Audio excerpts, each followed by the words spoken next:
Segundo livro dos Reis, capítulo 5, versículo 9 até o versículo 14. Glória a Deus.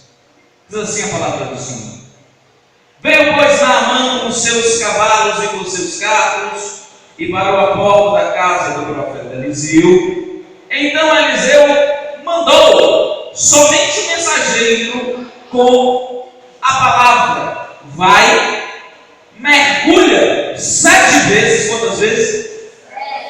No Jordão. Aonde? E a tua carne se tornará curada e ficarás purificado. Porém, Naamã muito se indignou e se foi dizendo: eis que eu pensava comigo mesmo, certamente esse Senhor chamado Eliseu vai sair para fora da sua casa, vai colocar a mão na minha cabeça, vai expulsar essa enfermidade e eu vou ficar curado. Mas olha só o que ele me apronta. Porventura não existe rios melhores na cidade de Damasco? Olha só a banda, olha só o Guarapá, melhores do que as águas de Israel. Não me poderei eu mergulhar em algum deles e ficar curado? E voltou com indignação e foi seguindo o seu caminho. Então chegaram-se a ele seus servos e disseram: meu pai, meu senhor, se o profeta de Deus te mandara alguma coisa difícil, porventura o Senhor não faria? Quanto mais dizendo ele: lava-te e ficarás purificado. Então voltou Naamã e mergulhou no Jordão quantas vezes? Conforme a palavra do homem de Deus, e a sua carne se tornou como carne de um menino e ficou purificado.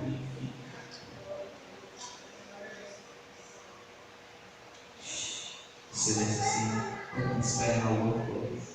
Sabendo. Naamã, ele possuía o mesmo pensamento, a mesma enfermidade que muitos hoje em dia, estou falando de uma forma figurada, estão possuindo, estão enfermos com essa enfermidade.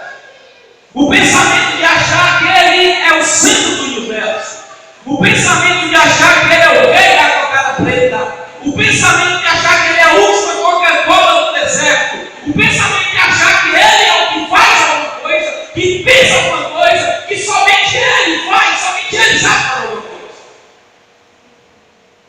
Quantos e quantos cristãos, e notem que eu estou falando para uma comunidade de crentes, como dizia o professor de evangelismo, se existe uma classe que precisa ser evangelizada hoje em dia, chama-se igreja. Por quê? Porque nós da igreja, nós que conhecemos a palavra do Senhor, nós que dizemos que temos intimidade com Deus, que é para a gente se comportar de forma diferente da do mundo, nós estamos tomando as mesmas atitudes que o mundo não toma no seu dia a dia, achando-se ser alguma coisa. Detalhes: você não é ninguém. Tem uma notícia para te dar: sem o Espírito Santo do Senhor, você não passa um pedaço de barro no seu ombro. Outro dia estava lendo o livro de Gênesis e eu perguntei: Senhor, porque no capítulo 2, quando Deus desce à terra e diz a palavra do Senhor que o Senhor formou o homem da onde, gente? Da onde? Não pode dar? Da lama. E eu perguntei: Deus, por que o Senhor não criou o homem usando ouro, ou prata, ou alguma pedra preciosa, um diamante, o bronze? Por que o Senhor não usou, Senhor, um material mais nobre? O Senhor preferiu usar o pó da terra? Já pensou no respeito de ouro, resplandecendo a luz do sol, coisa linda, maravilhosa? Já pensou a gente feito de prata, espelhando a luz do sol? Diamante. Se tem gente que não faz falta não pisar no chão, aí que feito de pedra preciosa. Aí que veio para mim. Foi esse pensamento que Deus me fez enxergar. Por quê? Porque a glória que tem que crescer, que tem que brilhar na nossa vida, não é a nossa. Não é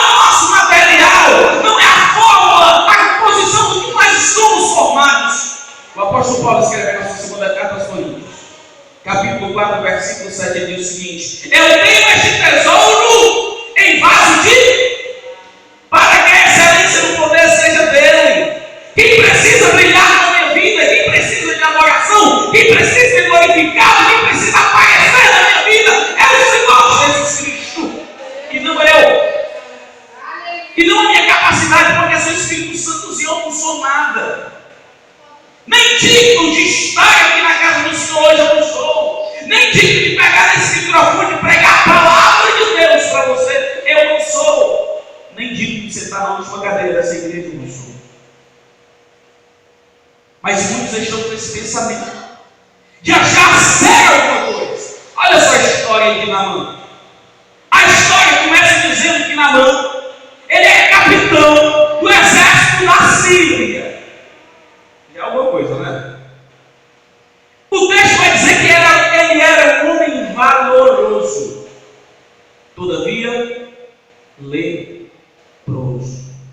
Só que a lepra de Naamã, além de ser uma lepra física, ele possuía também uma lepra na sua alma. A lepra do orgulho. E cá para nós, gente. Se nós quisermos receber alguma coisa do Senhor, se nós quisermos alcançar a benevolência do Senhor, se nós quisermos alcançar as dádivas das mãos do Senhor, nós devemos entender que nós precisamos dele, nós devemos entender que nós somos compostos de barro, nós devemos entender que sem ele nós não somos nada, devemos entender que sem ele nós somos apenas um pedaço de barro que sobrou. Muitos hoje em dia estão dizendo: eu prego melhor do que todos. Outro dia explodiu a bomba aí, cantor gospel disse que ele estava acima da média. Foi notícia, escândalo em todo o Brasil. Uma pessoa da igreja, uma pessoa que se diz cristã, uma pessoa que atrai multidões e diz que é para Cristo. Quem nós somos de verdade? Quem é você de verdade? E quando eu pergunto a você quem você é de verdade, você tem que entender: poxa, eu sou apenas um vaso para ser usado nas mãos do Senhor. Se eu sou um vaso para ser usado nas mãos do Senhor, eu vou me colocar à disposição para ser usado da forma que Ele quiser. Porque nós dizemos: Deus, eu sou um vaso para ser usado em tuas mãos, mas nós queremos ser usados da forma que nós bem entendemos. Eu vou servir a Deus, mas só vou para a igreja terça, quinta e domingo. Segunda-feira deixa eu aparecer lá sozinho. Quinta-feira deixa o Livão lá sozinho. Eu vou para a igreja, vou ser crente, mas eu vou escolher, fazer a minha seleção de preferências. Quem você é de verdade? Quem você prefere de verdade? Qual a tua preferência de verdade? O apóstolo Paulo escreveu na sua segunda carta aos Gálatas, ele vai dizer o seguinte, capítulo 2, versículo 20: eu já estou crucificado com Cristo. Eu não tenho mais querer, não tenho mais gosto, não tenho mais opções de nada. A minha vida vai pertencer a Ele. Eu tenho que estar disponível para toda boa obra. Sai, não me liga meia-noite, dia de segunda-feira.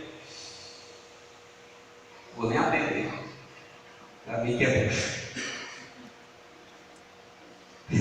Botar no modo voo silencioso. Vou dormir amanhã, eu digo para ela: irmã, me ligou, eu caí de pau mais lisa do mundo. Irmã, me ligou, primeira ligação de manhã. Mentira!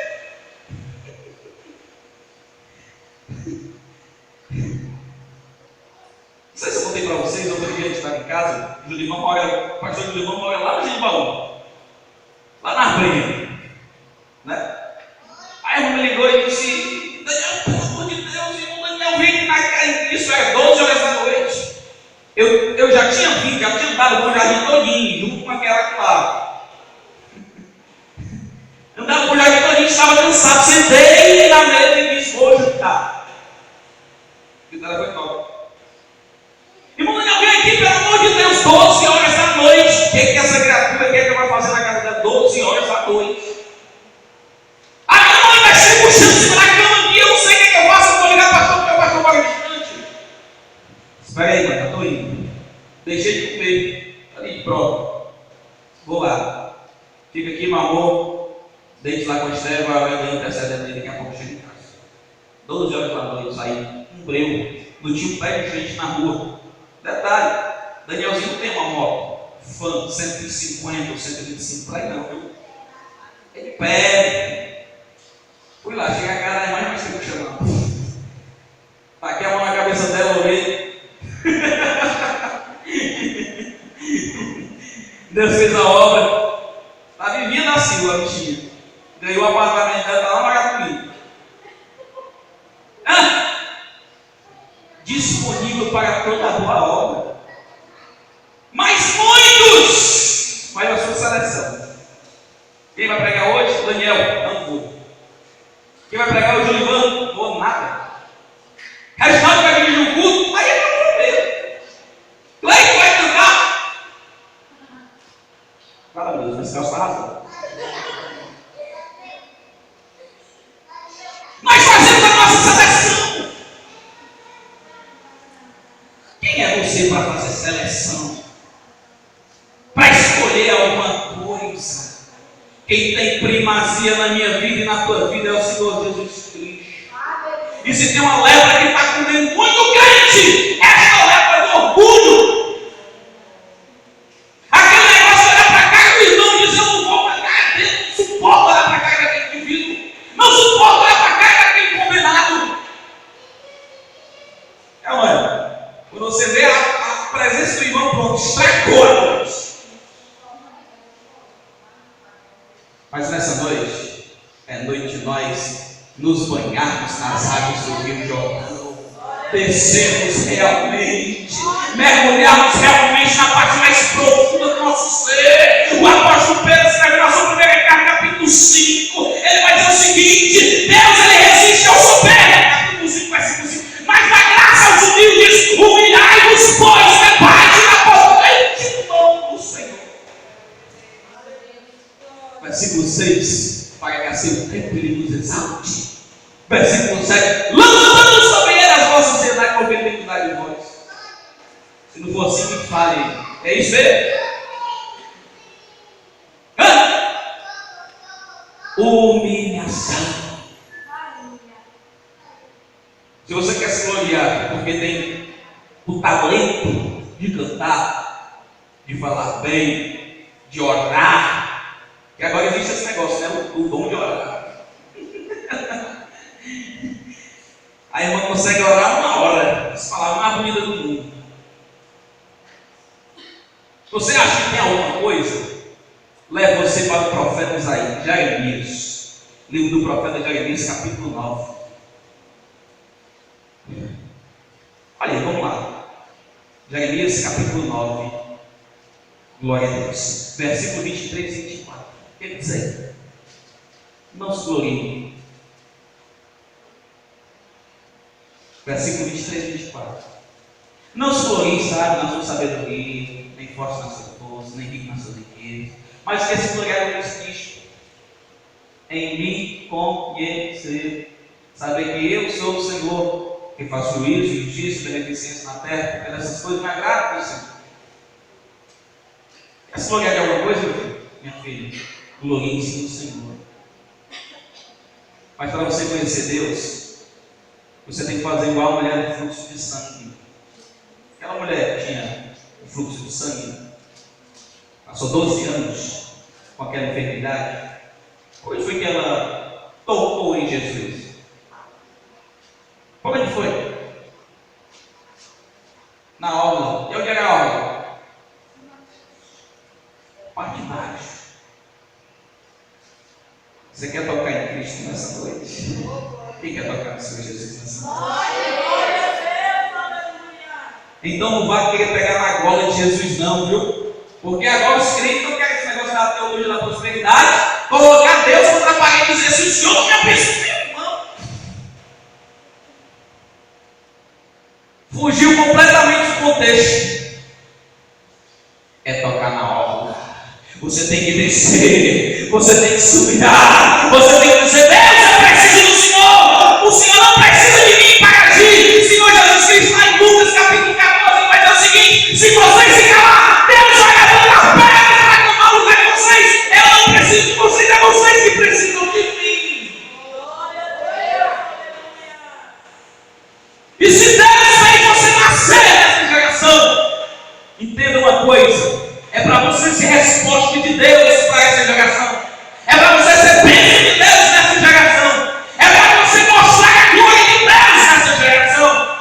O apóstolo Paulo escreve na sua segunda carta aos Coríntios, capítulo 3, versículo 18, ele vai dizer: todos nós agora com a cara descoberta, contemplamos ou refletimos como espelho a glória do Senhor. Somos transformados de glória em glória. Eu tenho que refletir a glória do Senhor para esse mundo que está em trevas. Eu não brilho. Eu não tenho nada. Eu não faço nada.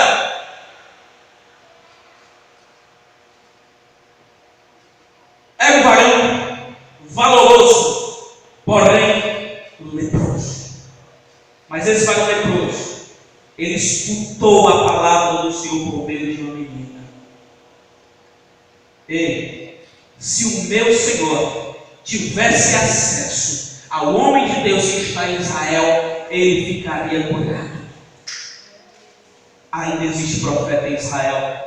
Ainda existem profetas que pregam a palavra de Deus. Ainda existem pessoas que são comprometidas com a palavra de Deus. Ainda existem pessoas que falam a palavra, que falam a verdade, enche tempo e fora de tempo. Pessoas que são comprometidas de verdade com a palavra de Deus e não aparecida. E não somente um bando de moleques que estão em meio do mundo escambando tudo, estragando tudo, escandalizando tudo. Não é por nada não a nossa igreja de tradição. Graças a Deus. Para a honra e a glória do Senhor, nós vamos completar 50 anos de idade. Para a honra e a glória do Senhor, nós temos pessoas competentes na nossa frente. Pessoas não motivadas por isso aqui. Porque se a gente fosse motivado por isso aqui, Julivan, os obreiros, eu, coitado da gente. Se a gente fosse tratando isso, coitado da gente. Mas nós somos comprometidos com a palavra do Senhor. Se nós estamos aqui terça, quinta e domingo, não é para encher o saco de vocês, não, mas é para mostrar o caminho da verdade para vocês. Ainda existe profeta em Israel. Aí o que aconteceu? Mamãe chegou para o seu rei, e o rei disse: meu filho, é o seguinte, eu gosto de você, eu vou quebrar o seu galho. Mandou uma carta para o rei de Israel, e a carta dizia: olha, eu estou mandando meu servo na mão, meu general na mão, para que você cure ele. Coitado do rei de Israel. Não teve um rei de Israel temente a Deus.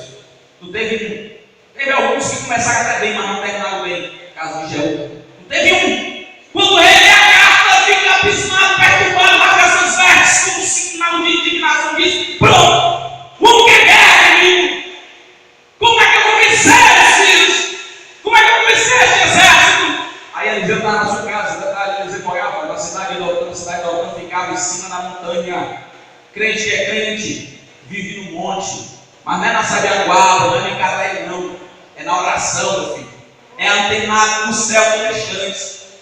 O Wi-Fi do crente não é desligado para nada. Direto, teatro. Recebendo e-mail, recebendo Twitter, recebendo mensagem do céu. Isso é crente. Para quem crê? Eu falo uma linguagem bem prática para vocês. Aí o que acontece? Eliseu escuta e a carta chega nas multidões. Deixa vir. Para quê? Para quem está arrancado? Deixa ele vir. Vão saber que há profeta, vão saber que há Deus em Israel. Aí Eliseu, como servo do Senhor, comprometido com a verdade do Senhor, diz o seguinte: Naamã, Senhor, precisa de uma cura física, mas antes de o Senhor curar ele fisicamente, o Senhor precisa curar ele por mundo. Vem todo pomposo, cheio de riquezas, mercenários, servos e servos ao seu redor. E é interessante hoje em dia, né, que os pregadores deixaram de ser pregadores e agora estão sendo outra coisa, menos pregador. Chega com aquela pulpa toda, aquela voz. Só o Senhor para o Senhor bem. E aí você pensa até que vai sair alguma coisa, né? E de repente não sai nada. O apóstolo Paulo diz o seguinte: é como um símbolo que tinha, com metal, somente faz barulho. Só tem barulho, mas poder não tem nada. Só tem barulho, mas unção que é bom não tem.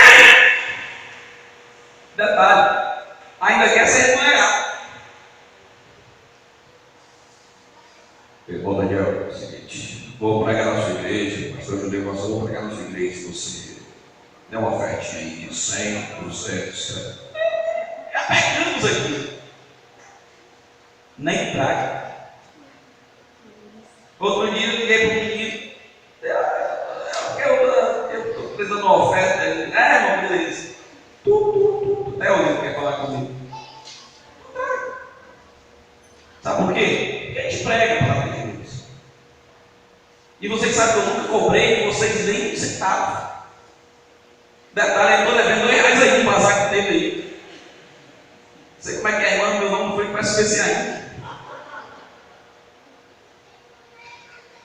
Não cobra! Ele precisa ser curado, primeiramente, da lepra do orgulho. E Deus, ele confronta a gente.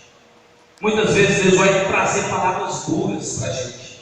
Muitas vezes Deus vai olhar para você e vai dizer o seguinte: seu incrédulo, sua incrédula, você não tem vergonha não? Fala, meu Deus do céu. Deus vai dizer, vai, porque Deus ama confrontar crente, para crente ser abençoado por Ele, para crente não se igualar com o mundo. Lá na carta aos Hebreus, capítulo 13, diz que Deus corrige ao quê? Deus confronta para que você entre no caminho certo. E quando você for confrontado por Deus, detalhe, crente é confrontado por Deus, viu, irmão Paizinho? Quando fores confrontado por Deus, não baixa a tua cabeça, não pense nas dores do Egito, não. Pelo contrário, sim, Senhor, me perdoa, Senhor. Agora eu quero ser uma pessoa melhor. Crente que é confrontado, crente serve do Senhor, como a gente estava falando na escola bíblica dominical, porque eu não acredito. Daniel, não acredito que crente vai salvação. Eu não acredito. Aí perguntar, Daniel, um crente que aceitou Jesus no domingo, na segunda-feira estava bebendo. Nunca foi crente. Nunca foi crente. Porque crente de verdade apanha, crente de verdade passa por desemprego, crente de verdade passa pela crise financeira, crente de verdade passa por qualquer momento difícil na vida. Mas crente de verdade é o seguinte: ainda que Deus me mate, nele eu esperarei. E ainda nesta carne, eu verei a mão do Senhor sobre mim. Eu verei as bênçãos do Senhor na minha vida. Isso é crente de verdade. Não abandona Jesus por nada. Ei, Jesus, precisa ser curado, né? Precisa ser curado do mundo. Banho de crente religioso.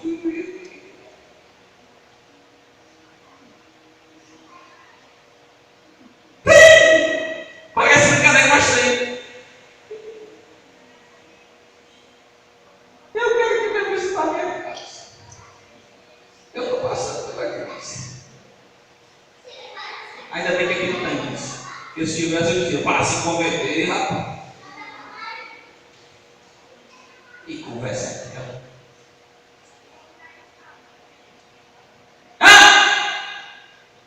Precisa ser confrontado pelo Senhor Jesus. Eliseu manda somente uma resposta para Naamã, lá na casa dele. Cadê Eliseu? Cadê? Não, meu senhor, é o seguinte, é porque o homem de Deus não vai vir não. Ele é mal não, mas ele não vai vir não. Quem ele pensa que eu sou? Eu sou Naamã, rapaz. Sou o general do rei da Síria. Ele disse, perguntou, o que tem a ver com isso? E o que ele tem a ver com o general? E ele é o homem de Deus. Ele é o profeta. E aí? Não acredito. Qual foi a resposta dele? Você vai, tá vendo aquele riacho ali, aquele riozinho ali, ó? Você vai, mergulha naquele rio 7 vezes. Mas nem que a vaca puxa. Eu vou mergulhar nessa banha de lama aí? Vou nada. Se eu tiver que tomar banho, meu filho, vou tomar banho lá no Farpá, no Abana, rios da Síria, que são melhores do que os rios de Israel. Deve ficar ficando perto de vocês, não mais vocês. Aí é show. Fecha a porta. Aí ele sai indignado, injuriado. Sabe aquela criança que você é doido para que não saia nada de agora, você diz, você não vai comer.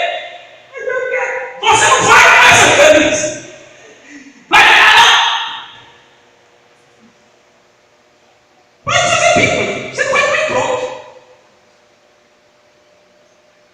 Ele saiu, injuriado. Aí chega alguém e diz: meu pai, o senhor é um herói de guerra, o senhor é um general de guerra. Se Eliseu lhe pedisse um desafio muito grande, seu pai, e o que desafio tão pequeno, tão medíocre é esse de mergulhar 7 vezes no Rio Jordão sem curar? O senhor vai fazer? Aí ele cai de si. Detalhe: o nome Naamã no original significa agradável. Deus quer que você seja agradável para essa geração. Deus quer que você seja agradável para a tua família. Deus quer que você seja agradável para a tua vizinhança. Deus quer que você seja agradável para a tua comunidade evangélica. Deus quer que você seja agradável para o teu líder. Deus quer que você seja agradável para o teu marido. Deus quer que você seja agradável para a tua esposa. Deus quer que você seja agradável para os teus filhos. Deus quer que você seja agradável para os teus pais. Mas para você ser agradável, você tem que aprender a pedir perdão. E você tem que aprender a perdoar. E você tem que aprender a abraçar. E você tem que aprender a beijar. E você tem que aprender a compreender. E você tem que aprender a colocar as pessoas acima de você. Eita! Olha de prova na Bíblia.